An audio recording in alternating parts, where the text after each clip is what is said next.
आदर्श विद्या मंदिर प्राथमिक भीनमाल मार्ग जालोर। आप सबका इस वीडियो में हार्दिक स्वागत है और आज हम लोग संज्ञा के भेद पढ़ेंगे। नमस्कार साथियों एवं मेरे प्यारे बच्चों, आज फिर आपका इस वीडियो में हार्दिक स्वागत है। जैसा कि बच्चों कल हमने संज्ञा की परिभाषा एवं उसके भेदों के नामों के बारे में चर्चा की थी। आज हम उनके भेदों के बारे में जानकारी लेंगे।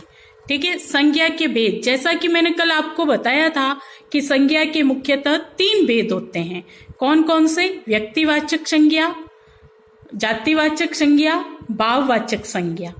ठीक है, और जातिवाचक संज्ञा को 2 भागों में बांटा गया है। एक तो है द्रव्यवाचक और समूहवाचक।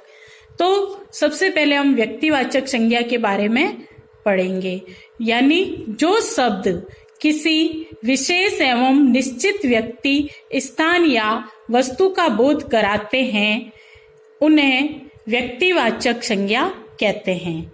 किन्हें कहते हैं? कि जो शब्द किसी विशेष एवं निश्चित व्यक्ति, स्थान या वस्तु का बोध कराते हैं उन्हें व्यक्तिवाचक संज्ञा कहते हैं।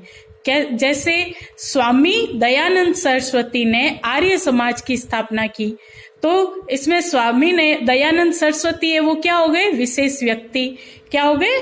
विशेष व्यक्ति। दूसरा है हिंदी साहित्य में छायावाद का प्रमुख महाकाव्य कामायनी है। तो महाकाव्य कामायनी ये क्या हो गया? किसी विशेष वस्तु का नाम हो गया। ठीक है, फिर तीसरा है ताजमहल आगरा में स्थित है। तो आगरा क्या हो गया? विशेष स्थान का नाम। तो इन सब से हमें पता चलता, व्यक्तिवाचक संज्ञा का पता चलता है। अब दूसरा है जातिवाचक संज्ञा। जातिवाचक संज्ञा का अर्थ है कि जो संज्ञा शब्द किसी प्राणी, पदार्थ या समूह की जाति का बोध कराते हैं उन्हें जातिवाचक संज्ञा कहा जाता है। किसे कहते हैं? कि जो किसी की जाति का बोध कराता है, पूरी जाति का, उसे जातिवाचक संज्ञा कहा जाता है। जैसे लड़का दिल्ली जा रहा है, तो इसमें लड़का क्या है? ये पूरे लड़कों की जाति का बोध करा रहा है हमें। फिर दूसरा है मेरा विद्यालय घर के पास ही है। तो विद्यालय क्या है? इसमें कोई प्रॉपर नाम नहीं दिया है।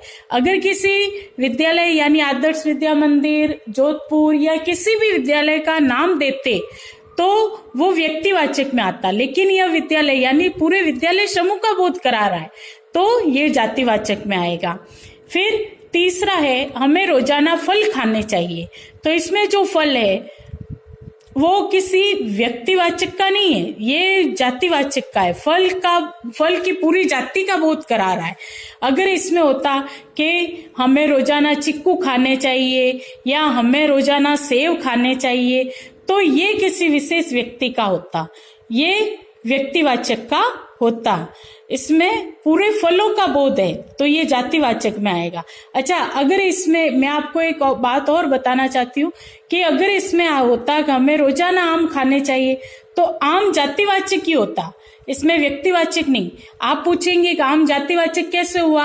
आपने कहा किसी व्यक्तिवाचक का मतलब किसी विशेष व्यक्ति का बताना नहीं, क्योंकि आम जो है इसमें कई तरह के प्रकार होते हैं। जैसे लंगड़े आम कहते हैं, केसरी आम में, तो ये कई तरह के प्रकार है। ये तो पूरी जाति का बोध है, इसलिए आम जातिवाचक है।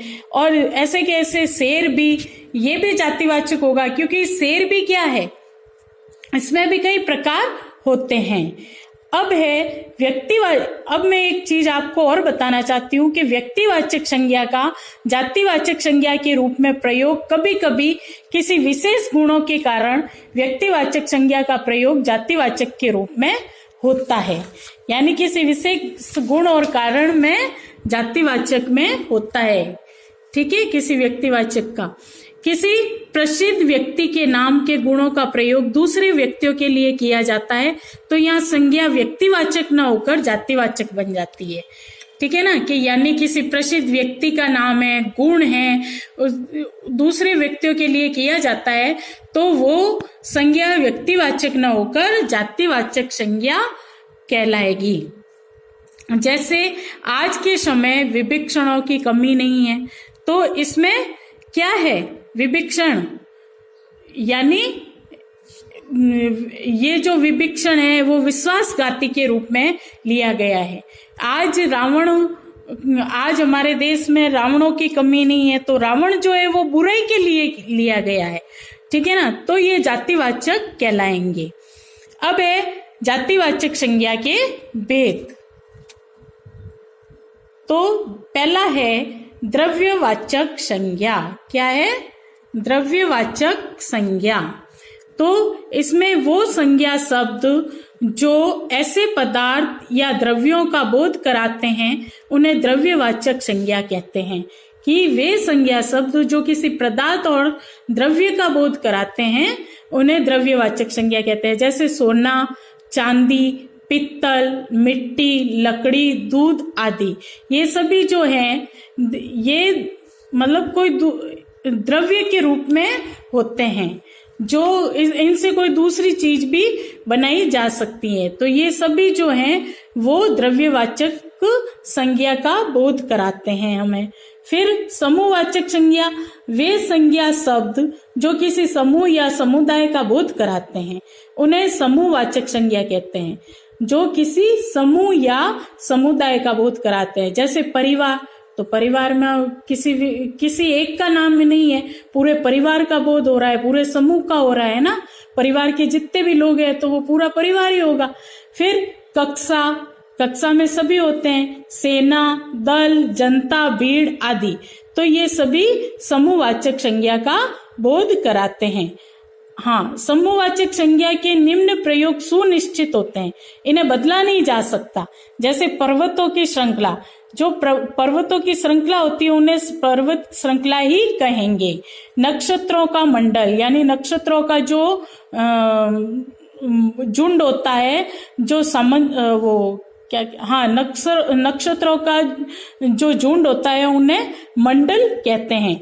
ऐसे कैसे तारों का झुंड होता है उन्हें पुंज कहते हैं।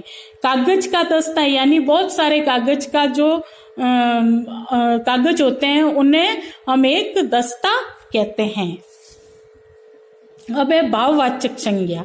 क्या है, भाववाचक संज्ञा, जिस संज्ञा शब्दों से किसी व्यक्ति या वस्तु के गुण, दशा, अवस्था, दोष, धर्म आदि का बोध होता है उन्हें भाववाचक संज्ञा कहते हैं।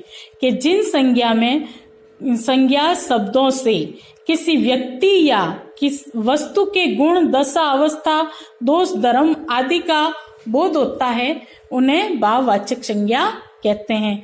तो बुढ़ापा, ये क्या हो गई, अवस्था। अच्छाई, ये क्या हो गई, गुण। सफलता, ये भी गुण।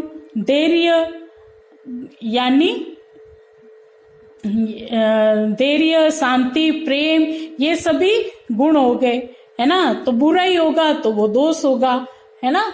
तो जैसे जिन शब्दों में गुण, दशा, अवस्था, दोष, धर्म आदि का बोध होता है उन्हें भाववाचक संज्ञा कहते हैं। ये सभी किसी भी वस्तु या व्यक्ति के गुण, दशा, अवस्था, दोष आदि का बोध कराते हैं। ठीक है, तो धन्यवाद बच्चों।